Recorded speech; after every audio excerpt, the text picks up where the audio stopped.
decisão que nós tomamos, ser puros.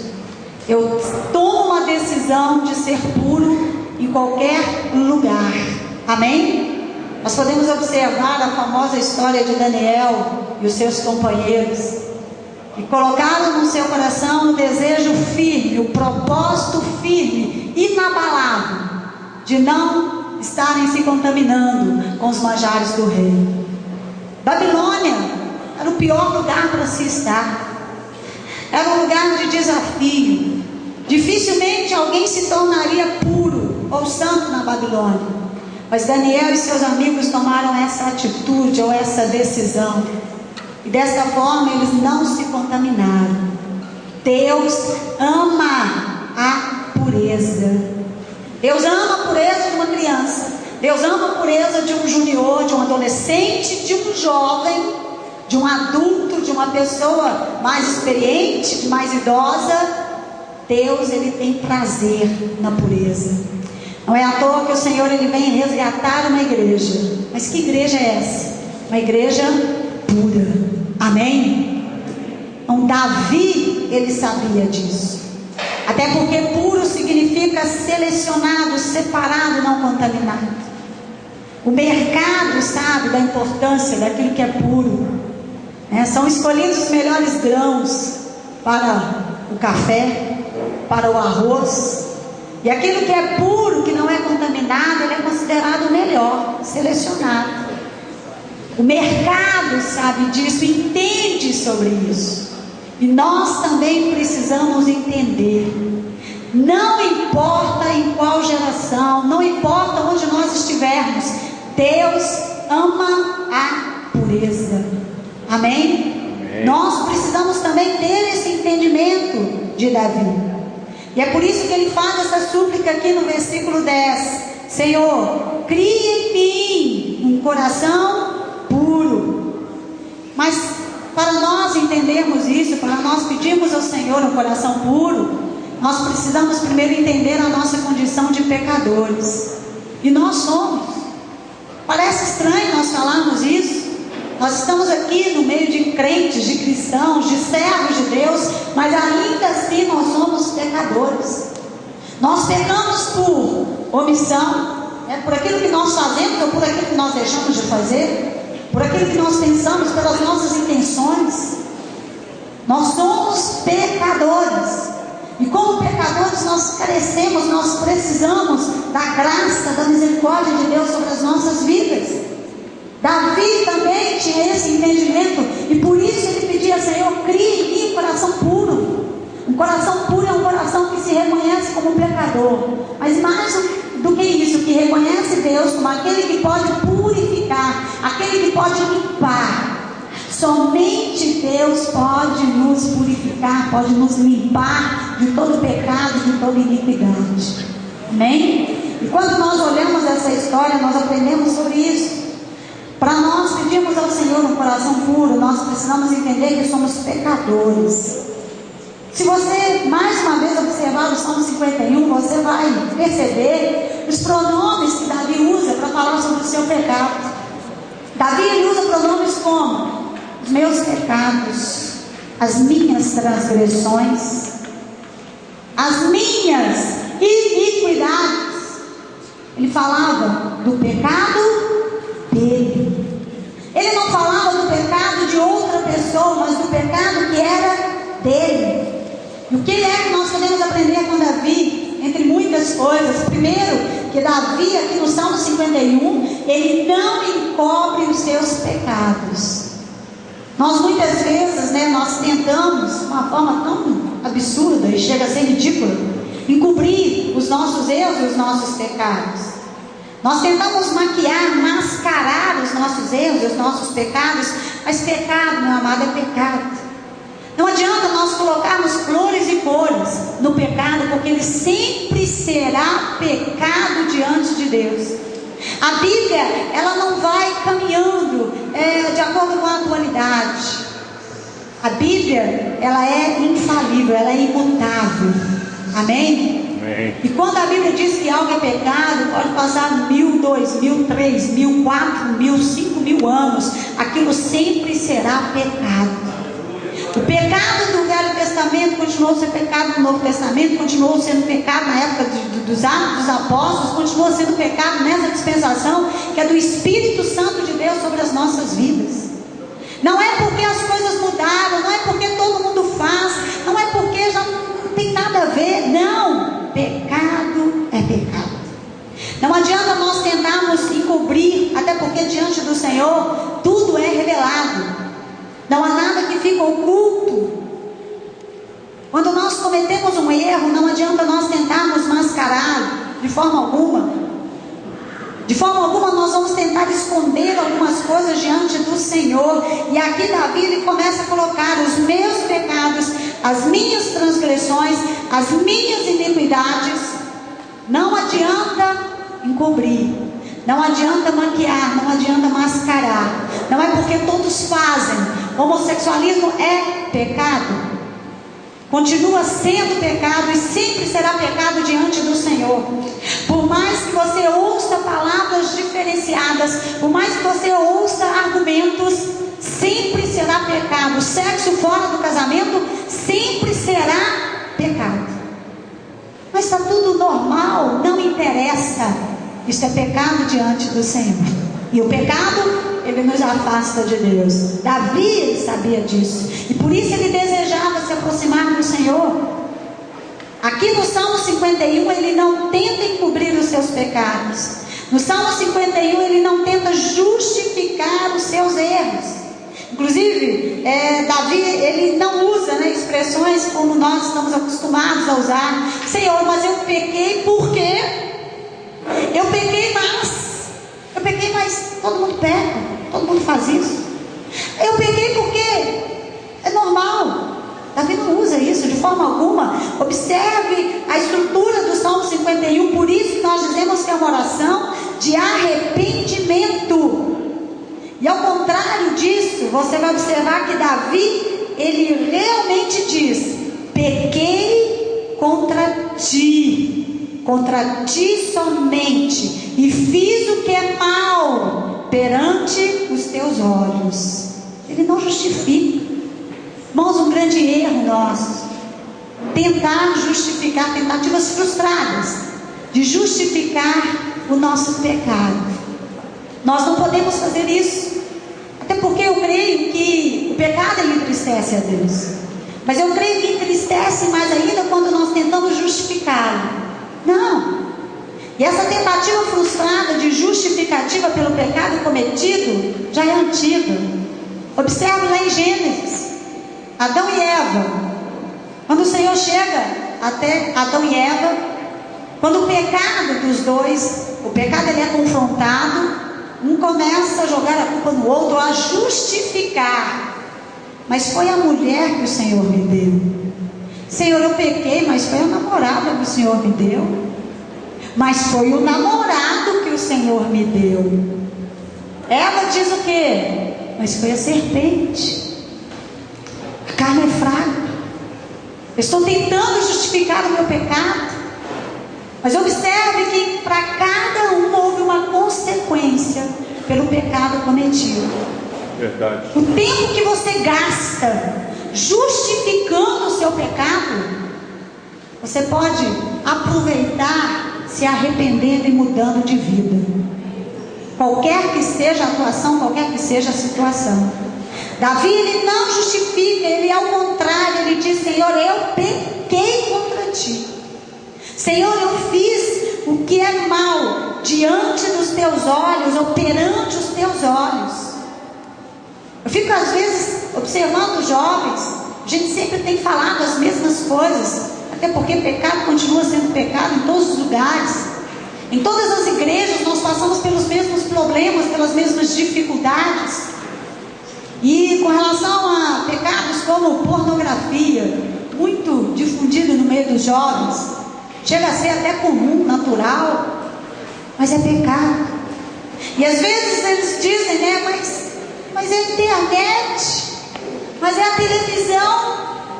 Eu quero dizer que tanto a internet quanto a televisão, eles não têm vontade própria, não têm consciência. Se a sua internet liga sozinha e já vai direto um site pornográfico, ou se a sua televisão ela liga sozinha, já direto num canal com programação pornográfica, ela repreende, porque é o próprio demônio, Satanás, atuando lá no seu quarto. Porque até então você tem mouse, você tem controle, e você tem livre-arbítrio, você tem decisão, você tem atitude. Amém? Aleluia. Então nós precisamos aprender isso, reconhecer que somos pecadores. Não adianta eu encobrir, não adianta eu justificar. Eu preciso dizer: Senhor, eu pequei contra ti, fiz o que é mal perante os teus olhos, assim como o filho pródigo. Quando a ficha caiu, ele disse: pequei contra os céus, pequei contra o Senhor, pequei contra o Pai. Nós precisamos ter esse entendimento, irmão. Só assim nós teremos sim um coração puro. Só assim Deus poderá fazer essa obra maravilhosa que Ele quer realizar nas nossas vidas. Não adianta encobrir pecado, não adianta justificar, e muito menos vai adiantar você colocar a culpa no outro, pelos seus erros, pelos seus pecados. Davi aqui não fala nem um momento, ele não responsabiliza a mulher Batseba. Ele não diz: Senhor, mas foi dela, ela estava tomando banho. Não, porque ele sabia que a culpa era dele. Não adianta você responsabilizar a sua namorada por uma gravidez, entre aspas, indesejada, ou namorado, qualquer que seja a situação, principalmente nesses casos que têm acontecido em todas as igrejas. E quando eu digo todas, não é só quadrangular, não, estou falando em todas as denominações. Não adianta você culpar a outra pessoa, culpar outras coisas, culpar o demônio, Satanás. De forma alguma. Davi, ele se coloca aqui numa posição extremamente importante para assumir a sua culpa, arrepender-se e receber o perdão e a cura do Senhor. E nós podemos perceber isso através do Salmo 51. Se você deseja sair daqui com o coração puro, realmente, como está escrito aqui, olha que coisa maravilhosa, você nas mãos do Senhor, com um coração puro, uma vontade nova, firme, e um espírito reto ou inabalável diante do Senhor. Você precisa reconhecer-se como pecador que carece da graça, da misericórdia do Senhor. Algo também que nós podemos aprender ou destacar com apenas um versículo, né? 10. Cria em mim, ó Deus, um coração puro. Que o salmista, ele entendia que esse coração puro não era algo que ele poderia fazer. Não era algo que ele entendia até mesmo de um esforço dele. Ele precisava sim reconhecer, por isso que ele pede, que nós precisamos reconhecer que nós necessitamos da graça, da misericórdia de Deus para mudarmos realmente a direção da nossa vida. E aí pedir ao Senhor, o que o salmista faz é isso, ele pede, clama, suplica: cria em mim, ó Deus, um coração puro. Aleluia. Interessante, porque esse verbo criar é um verbo, né, de diversas expressões bíblicas. Mas Davi, ele toma emprestado lá de Gênesis capítulo 1, versículo 1, quando Deus criou todas as coisas. Esse verbo criar no hebraico significa bará, ou seja, criar algo a partir do nada, criar algo sem matéria-prima. Quando Deus criou todas as coisas, não estou falando quando Ele fez separação das águas, quando Ele fez, não, quando Ele criou. Abra sua Bíblia lá em Gênesis, por favor. Gênesis capítulo 1, para você entender perfeitamente o que é que Deus ele quer fazer com você, ou conosco, nesse dia. Gênesis capítulo 1, versículo 1. No princípio criou Deus os céus e a terra. Não existiam nem céus e nem terra. Não tinha matéria-prima, não tinha nada. Isso é criar. Esse criar aqui que Davi usa essa expressão criar, bará, no hebraico, é justamente esse entendimento de Gênesis 1. O que quer dizer isso? Que não tinha céu, não tinha tinha uma maquete de céu e terra. Ele criou a partir do nada. Não existia, mas Deus criou. E o que nós queremos aprender com isso? Com relação a essa história de Davi, que Davi, ele estava pedindo, ele estava clamando ao Senhor: Senhor, eu não quero um coração remendado, eu não quero um coração recalchutado, eu não quero um coração reciclado, eu não quero um coração customizado. As meninas entendem isso. Customizar alguma coisa significa você pegar aquilo que é velho, dar uma incrementada, fica chique, mas não é isso que Deus quer fazer com o seu coração. E Davi pedia isso, até porque ele entendia o pecado que ele havia cometido. E ele dizia: Senhor, eu não quero nada disso, nada, eu quero um coração novo. Cria em mim. Não é para pegar aquilo que já existe, mas é algo novo, algo que vem direto do trono do Senhor, algo que está na mente do Senhor. Ele vai criar esse coração e colocar dentro de você, dentro de cada um. Aleluia. Você crê nisso? Amém. Amém? Diga bem alto: eu creio nesse milagre, no nome de Jesus. É o que diz a palavra, é uma promessa lá de Ezequiel. Abra sua Bíblia, por favor. Ezequiel 36. Ezequiel capítulo 36, versículo 26. Diz a palavra: dar-vos-ei coração novo. Amém? Dar-vos-ei coração novo, e porei dentro de vós espírito novo. Tirarei de vós o coração de pedra e vos darei coração de carne. Eu acho que isso significa dizer que Deus, ele tem o melhor para nós. Ele não quer usar essas intenções antigas, os desejos antigos, um pouquinho daqui, um pouquinho dali. Não, Ele quer nos dar o novo, um coração novo.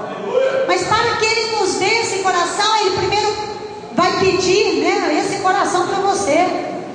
É o que está lá em Provérbios, capítulo 23, 26. Nós gostamos muito de chegar diante do Senhor e pedir algo, mas aqui não. Para que você receba esse coração novo, você vai ter que entregar esse coração velho, remendado, feio, cheio de problemas, cheio de pecado para o Senhor. Provérbios capítulo 23, 26, o Senhor faz um pedido: filho meu, dá-me o teu coração. Mas por que Deus, ele pede o coração? Primeiro, o coração é a sede das vontades, das emoções. Quando nós temos um coração novo e puro diante de Deus, o nosso desejo é estar na presença de Deus. O nosso desejo é estar diante do Senhor. As nossas vontades e as nossas emoções, elas acabam se direcionando para o Senhor. O nosso desejo é adorar o Senhor. Nosso desejo não é pecar, mas estar bem próximo do Senhor. Mas por que o Senhor pede primeiro o coração? Esse coração aqui, quando nós lemos em Provérbios 23, 26, filho meu, dá-me o teu coração, é porque o coração é o primeiro órgão a ser formado no corpo humano. Sabiam disso? O primeiro órgão. Então, quando o Senhor pede o coração, olha, nós estamos, a primeira ministração do dia, o Senhor está pedindo primícias. Essa primícia é o seu coração. Você vai entregar para o Senhor, em troca, Ele te dará um coração puro, limpo, novo, não contaminado, separado, coração de adorador. Quem recebe, vamos aplaudir esse Deus maravilhoso.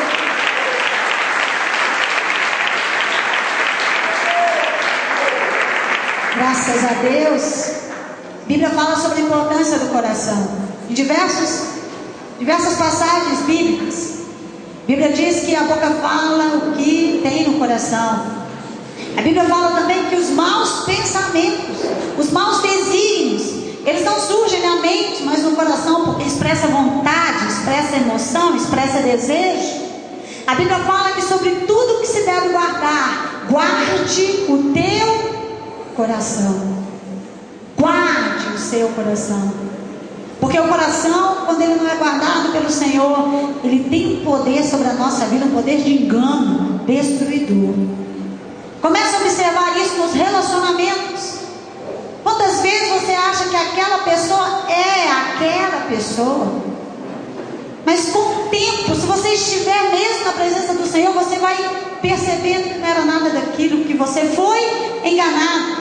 Mas não você como todo, mas o seu coração, ele lhe enganou. Corações insensatos. Um tempo atrás que eu preguei sobre isso. Coração insensato. Insensato coração. Tem uma novela ainda, está passando sobre isso? Já acabou? Tem? Pois é, eu preguei sobre isso um tempo atrás na igreja. Insensato coração. Nós precisamos ter cuidado. Por isso nós devemos guardá-lo sobre tudo que se deve guardar. Guarde o teu coração, porque dele procedem as saídas da vida. Esse versículo é uma analogia a um poço. Naquela época, como se fossem cisternas, elas precisavam ser tapadas, guardadas com uma pedra. Então a analogia que se faz é essa: coloque uma proteção no seu coração. Não deixe que nada entre no seu coração para contaminá-lo. Observe o seu dia a dia, como o seu coração ele é inclinado para o engano. Mas quando nós o guardamos, nós entendemos o propósito de Deus nas nossas vidas. E aí nós podemos pedir: Senhor, cria do nada. Não existe, mas cria em mim, ó Deus, um coração puro. Amém? E o segundo pedido: renova dentro em mim um espírito inabalável. Irmãos, eu fiquei pensando nesse versículo. Esse versículo não saiu do meu coração, da minha mente, não saiu do meu espírito. O coração, ele precisava ser um novo. Cria em mim do nada, mas o espírito precisava ser renovado. Por que isso? Porque o espírito, nós somos formados de corpo, alma e espírito. O corpo é a nossa parte física, é a parte que nós comunicamos com as pessoas, com o mundo externo. A nossa alma, ela também é representada pelo nosso coração, vontade, emoções.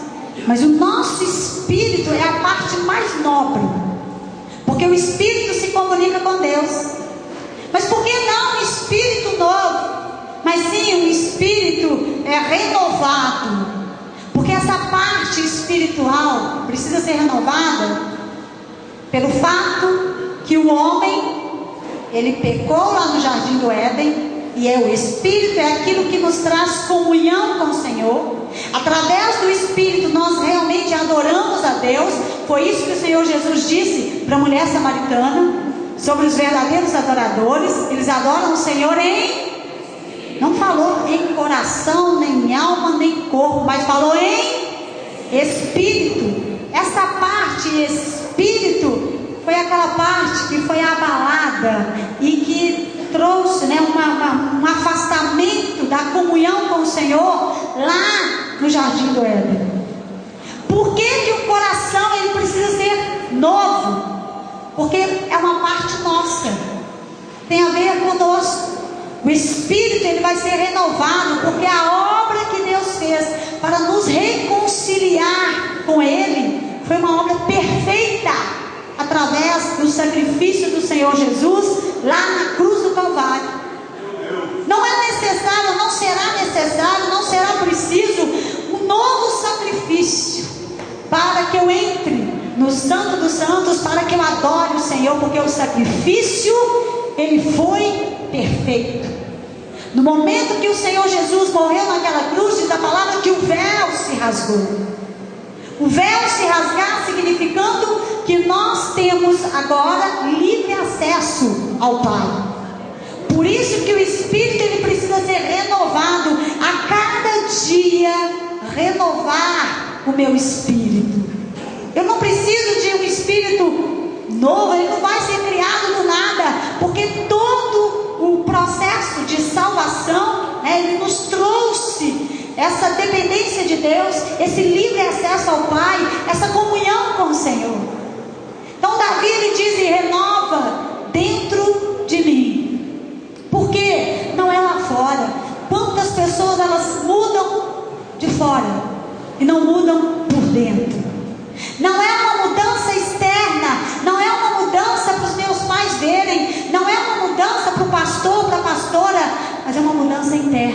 Davi, ele sabia disso. Por isso ele dizia: Senhor, e renova dentro de mim, em mim, no meu espírito, faça algo novo, renovado, diferente, traz de novo toda a alegria da salvação, a alegria da comunhão. Renova dentro de mim um espírito que traz comunhão com o Senhor, esse espírito que me coloca como adorador diante de Deus. E esse espírito, ele precisa ser inabalável. Inabalável significa aquilo que não se abala. Tem muitos jovens sendo abalados pelas pressões do mundo. Tem muitos jovens sendo abalados por aquilo que está acontecendo aí fora. Tem muitos jovens sendo abalados por tantas coisas, a fé abalada, tantos problemas comuns da juventude que tendem a abalar a sua comunhão com o Senhor. Mas Davi, ele diz: renova dentro de mim um espírito inabalável. O espírito inabalável é aquele, né, como foi ministrado aqui, que dança sobre toda a dor. Você está sofrendo, está passando por dificuldade, mas o seu espírito é inabalável, e você consegue dançar, você consegue adorar a Deus, você consegue louvar ao Senhor. Ah, mas o namorado, terminou com o namorado? Não, o meu espírito, ele é inabalável, porque o meu espírito, ele me comunica com o Senhor, ele traz comunhão com Deus. O jovem não pode ser abalado por aquilo que ele vê, por aquilo que ele ouve, por aquilo que ele sente, porque nós estamos diante de um Deus que é a torre forte, um Deus que é rocha. Amém? E todos esses adjetivos para Deus, eles nos trazem essa sensação de um Deus que nos dá força para vencer todo e qualquer obstáculo. Você pode sair daqui diferente, não importa a sua situação, não importa aquilo que você tenha feito, desde que você se coloque diante do Senhor, que você se reconheça como pecador, que você pare de encobrir o seu pecado, de justificar as suas falhas. Deus, ele não aceita desculpas, ele aceita arrependimento. Desde que você ore com sinceridade, crie em mim, ó Deus, um coração puro. Renova dentro de mim um espírito que não se abala, um espírito constante, um espírito que não cede às tentações, às pressões desse mundo, um espírito que não muda de ideia. Eu fico observando às vezes os jovens. Às vezes você tem algum jovem que está na igreja, louva a Deus, levanta a mão, glorifica, faz parte de tantas atividades. Daqui a pouco esse jovem some. Você vai descobrir, está no mundão, voltou. Nós temos que parar com isso. Vai e volta, vamos permanecer firmes, inabaláveis na presença do Senhor. E olha, nós temos grandes recompensas. A melhor coisa que você faz nesses dias é estar na presença do Senhor. Amém? Quando nós reconhecemos isso tudo, nós podemos sair transformados da presença de Deus. Se você observar o Salmo, ele começa de uma forma extremamente melancólica, triste. Davi fala: meu pecado, as minhas transgressões, as minhas iniquidades. Ele se reconhece como pecador, ele pede, ele suplica, ele clama por misericórdia. Ele começa a entender que ele estava diante de um Deus amoroso, um Deus que nos ama, independente da situação. Deus, ele nos ama. Você pode sair daqui da mesma forma que você entrou. Você pode até sair daqui não desejando mudança. Deus, ele continuará te amando. Você sabia disso? Amém? Você pode ter certeza disso, porque na verdade o que Deus não ama é o pecado. Mas o pecador, ele sempre ama. Ele nos amou primeiro, nós nem existíamos, mas Deus, ele já nos amava. E por isso que nós estamos aqui. A Bíblia diz que o amor do Senhor, ele nos constrange. Entre diversas definições desse termo, constranger significa até mesmo, nos deixar sem graça. Nós não entendemos esse amor. Tempo atrás, eu ouvi tanto sobre homofobia, porque homofobia significa aversão, ódio aos homossexuais. Fobia é aversão, e o homo com relação ao homossexualismo. E ouvindo tanto falar sobre isso, tantas reportagens, eu coloquei no meu Twitter o seguinte: Não à homofobia. Claro, nós nunca vamos poder, como pastores, pregar na igreja a favor da homofobia. Não à homofobia. Porque não é aversão aos homossexuais, não é ódio aos homossexuais, mas é ódio ao homossexualismo, ao pecado do homossexualismo. Amém? E eu coloquei o seguinte, que o certo seria pecadofobia, aversão a pecado. Nós deveríamos odiar o pecado. Amém? Então comece a pensar nessas questões. Esse tema é um tema muito forte, mas ele requer mudança. Quando eu estava preparando, eu pedi muito para o Senhor: Senhor, eu não quero que as pessoas saiam das ministrações se sentindo culpadas, frustradas, de forma alguma. Você pode sair daqui com esse desejo no seu coração, de mudança, de transformação. Até porque Davi, ele estava diante de um Deus, ele sabia disso, um Deus amoroso, que o amava, que o perdoava, um Deus benigno, um Deus compassivo, como foi dito aqui logo no início, um Deus que as tuas misericórdias, elas se renovam a cada dia sobre as nossas vidas. Amém? Então não importa o que você tenha feito, desde que você saia daqui com esse desejo no coração de mudança, no nome poderoso de Cristo Jesus. É uma atitude que você toma diante do Senhor. Eu estava ouvindo uma história interessante sobre um pastor, e ele foi ministrar em um congresso para homens, de homens. Ele conta que nesse congresso tinha mais ou menos 800 homens. Ele estava ali ministrando à noite, no culto da noite, e ele começou a pregar sobre mudança de atitude, sobre arrependimento. E ele fala que no final da ministração, Deus colocou no coração dele para que ele fizesse um desafio com aqueles homens que estavam participando do congresso. E ele, sem entender assim, ficou pensativo, mas ele acabou se rendendo ao Espírito Santo. E o desafio, ele dizia o seguinte: olha, os homens que aqui estão, porque era uma plateia masculina, público masculino, vocês que estão, Deus tem me revelado, Deus está me revelando, que muitos aqui estão cometendo o pecado do adultério,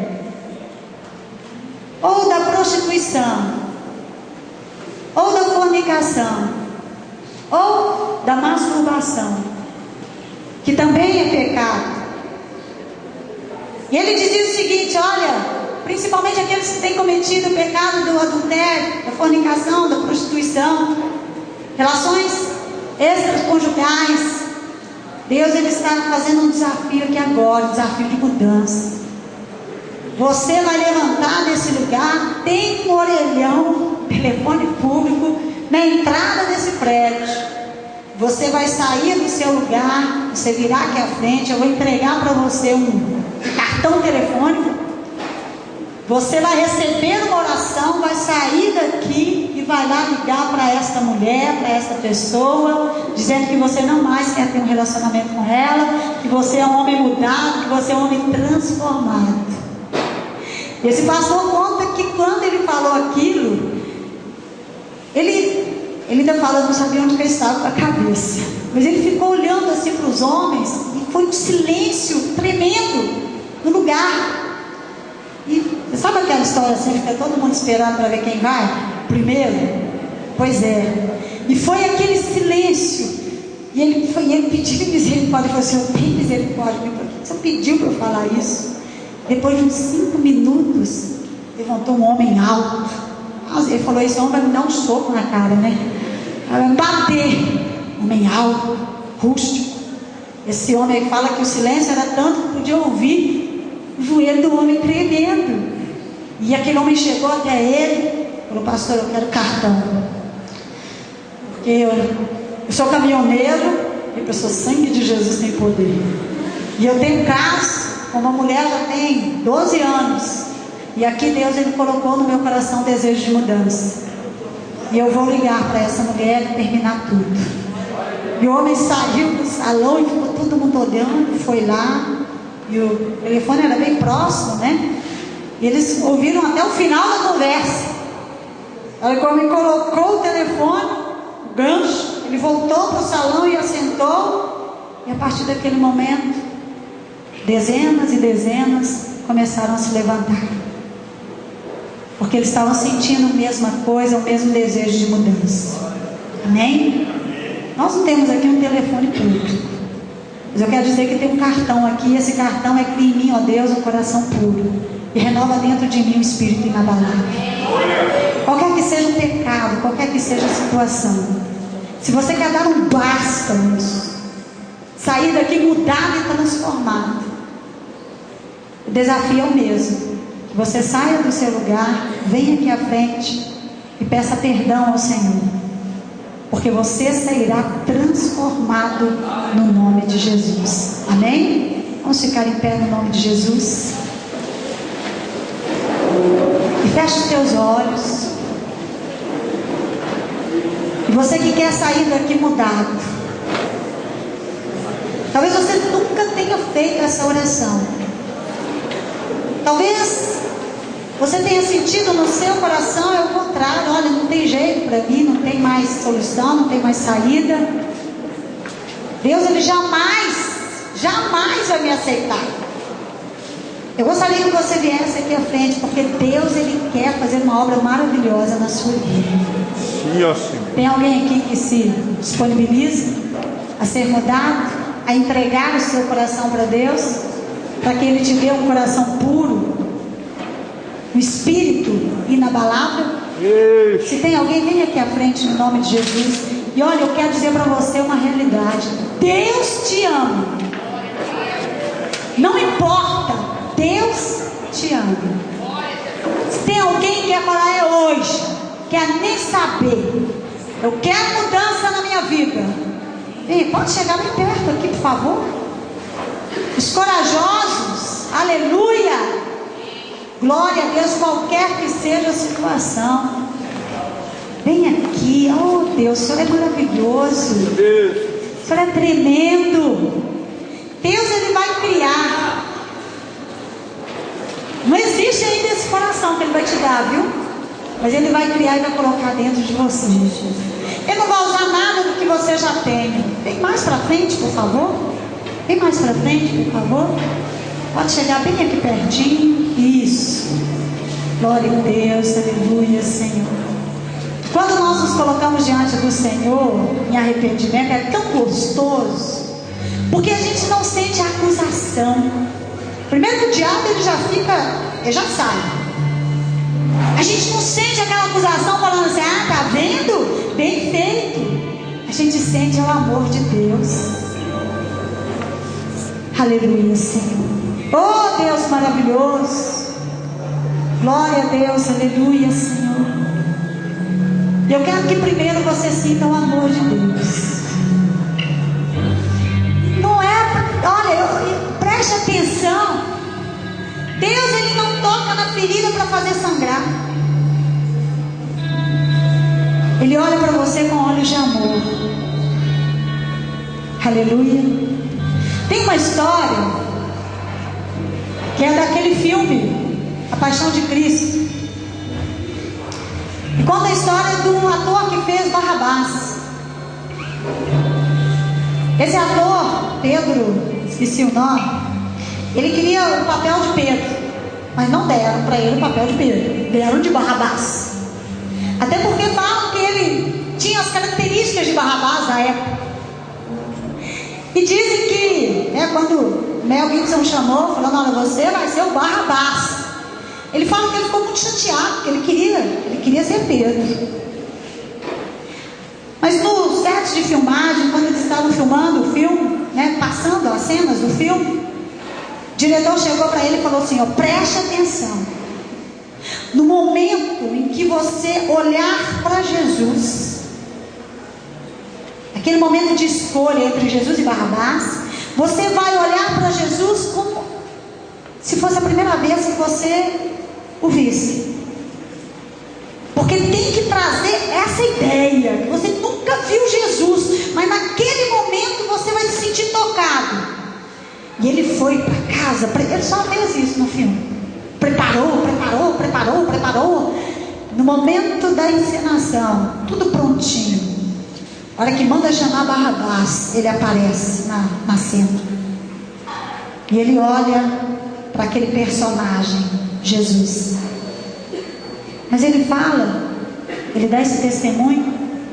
Quando ele olhou para aquele personagem, Jesus, ele sentiu uma coisa tão estranha nele. Uma coisa assim que ele nunca tinha sentido. Porque ele viu naquele personagem o amor de Deus. Era um personagem. E depois dessa experiência, ele passou a dar testemunho de conversão por causa do olhar do personagem Jesus Cristo. Aquele homem foi transformado. Deus usou um personagem. Olha, imagine aqui, não tem personagem, tem o próprio Jesus olhando para você. Esse não é um olhar de acusação, esse é um olhar de amor. Esse olhar, meu filho, me dá o seu coração, me dá aí. Eu vou fazer algo novo na sua vida. Eu vou colocar em você um coração puro. Eu vou colocar em você, dentro de você, eu vou renovar um espírito inabalável. Aquele espírito de antes, quando você estava começando na presença. Aquele espírito de antes da queda, quando o Senhor conversava com Adão e Eva na viração do dia. Esse espírito que Deus quer colocar, ou renovar em você. Espírito que traz comunhão, adoração. Mas lembre-se, confesse o seu pecado.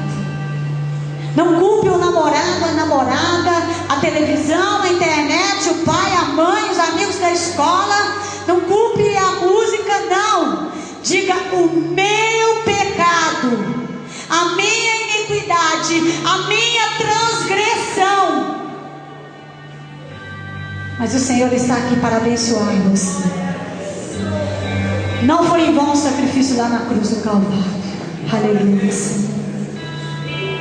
Glória a Deus, aleluia.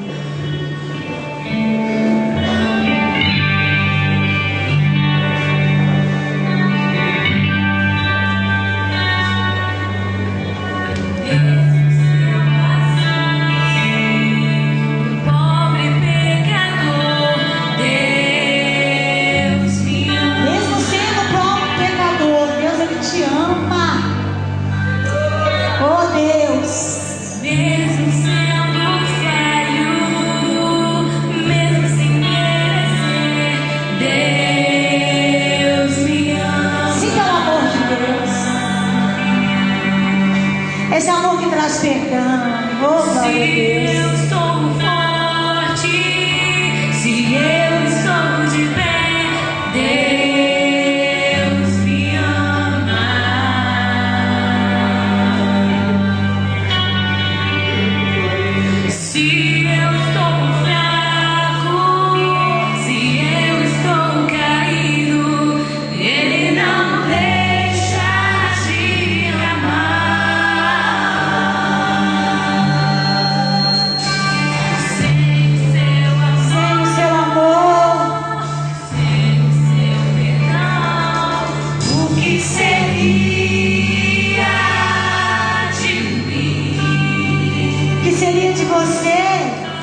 fechados.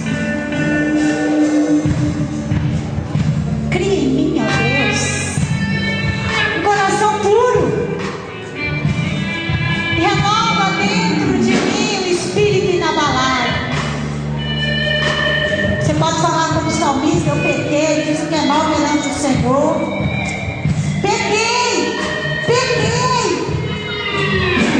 Não justifique o seu pecado. E quando você tenta justificar, Deus, ele não age. Mas faz, eu pequei mesmo. Não podia, mas eu fiz. Oh Senhor, nós somos pecadores, ó Deus. Nós carecemos da tua glória, da tua misericórdia, Senhor. Nós precisamos de ti.